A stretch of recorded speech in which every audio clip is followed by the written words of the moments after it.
Hello guys, welcome back again to another one. So today I'm going to be talking about the zealot S89, the newly released zealot S89. This speaker is an amazing speaker, but like every other portable speaker out there, they have their pros and cons. So after listening to this speaker, I'm going to tell you guys my observation. Now, before I say anything, I would definitely like to let you guys know that the zealot S89 is an amazing speaker. It's definitely worth the investment if you're looking to get it. So what I'm going to be sharing with you guys are the things that I've actually observed after listening to the speaker. I've actually had it for a couple of days now. So I've actually observed some certain things which I really don't like, and some you might want to consider before going to get the speaker for yourself. So one of those things is the size. The zealot S89 is not really the most portable speaker out there. Yeah, it's very obvious. That speaker is definitely big. Now, I have a friend that actually loves zealot speaker, and when he saw the zealot S98, which is the previous zealot speaker, he said it was too big. That's why he couldn't go for that speaker. But he loved the sound, but he just couldn't go for that speaker because it was too big. I mean, the JBL boombox speakers are really big now. When you have something bigger than the JBL boombox speaker, so it's not really that portable anymore. But it's actually a portable speaker. Yeah, you can actually take it along with you, but it's not going to be the most comfortable speaker to take along with you because that speaker is definitely huge. As for the zealot S98 is big, but the zealot S89 is just bigger than the zealot S98. So imagine what I'm saying. So the zealot S89 is bigger than the zealot S98. So you might want to consider the size. If you're someone that actually consider size a lot, you might want to consider the size because that is a huge speaker right there. It's not just a big for nothing speaker. It's big and actually does a good job, but the size for me is something you might want to consider. I wish the size was maybe just like the zealot S98 because that was already a big speaker, but something bigger than that, that's just too much. But it's great, good speaker. And regarding that huge size, it's not that heavy, but it's heavy. Like, I won't say it's crazy. So you might want to think twice if you want to be taking that speaker along with you because it's kind of heavy, but it's not that crazy. And another thing again is that the zealot S89 has the same shape with the zealot S78.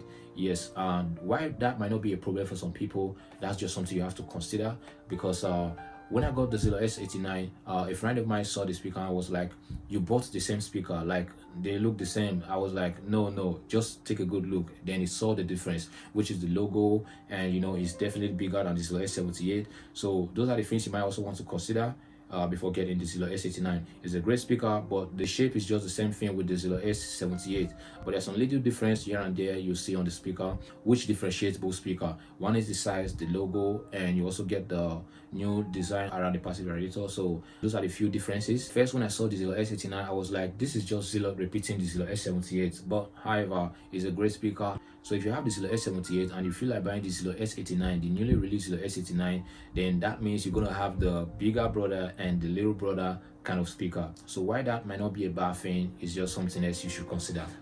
And another thing I really don't like about the zealot S89 is that when you're playing at bass EQ, especially when the song has a lot of bass, song with heavy bass, you get to hear that weird sound from the speaker because it's just kind of like, it's actually trying to deliver a lot of bass. That speaker pushes a lot of bass, so sometimes it's unable to handle the bass, so you get to hear sound like this.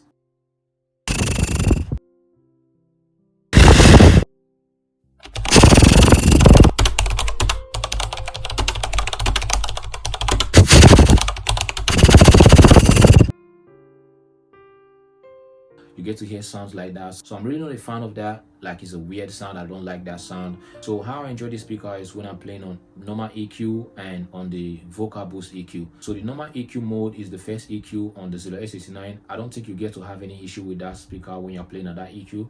But when you're playing at the vocal boost EQ, it's more sharp, it's more loud, and the bass is there, it's kicking and it's great. But at bass EQ, you might want to bring down the volume and you want to play at 50% volume or maybe 30 or 40% volume because that speaker actually delivers too much bass. It pushes too many bass and sometimes it's unable to handle some of those bass and you just get those weird sounds. So that's one thing I don't like about the zealot S89. The previous zealot S78 has a lot of distortion when you're playing at bass EQ, especially at max volume on songs that have heavy bass. So that is somehow like the same thing we're experiencing the zealot S89 because when you crank it up to 100% volume playing at bass EQ with songs with heavy bass, you get to hear that weird sound. So that's just not a good one right there. So I advise you play at mid volume when you're playing at bass EQ, but at normal EQ and at the vocal boost EQ, you're good to go. Now, number 4 thing which I've observed is that all zealot speakers actually come with strap, and no matter how big they are, they all come with strap. So the zealot S89 also came with a strap, and and thankfully it came with a handle. You know, some zealot speaker actually don't have handles like the zealot S95, so thankfully it came with a handle. So the zealot S89 being a huge speaker, you know, very big, I won't like to use the strap on that speaker. I just love holding that speaker, you know, by the handle. So the strap is I won't say useless, but I really don't, you know, have any need for the strap. Just like the bottle opener you see on the JBL Extreme speakers, that bottle opener, I've never used this. I feel like they could have just given us something else instead of that bottle opener in the JBL Extreme series. The same way I feel Zealot should have done something else instead of putting a strap on that speaker. So while some persons might like the fact that the Zealot S89 came with a strap, this is my opinion, and this is probably something you should consider if you're looking to get one for yourself. As for me, I'm not just a fan of the strap when it comes to the Zealot S89 because that speaker is big. Sometimes I'm even scared that the strap might not be able to handle the weight of the Zealot S89 because it's heavy. So that's something you might want to consider as well.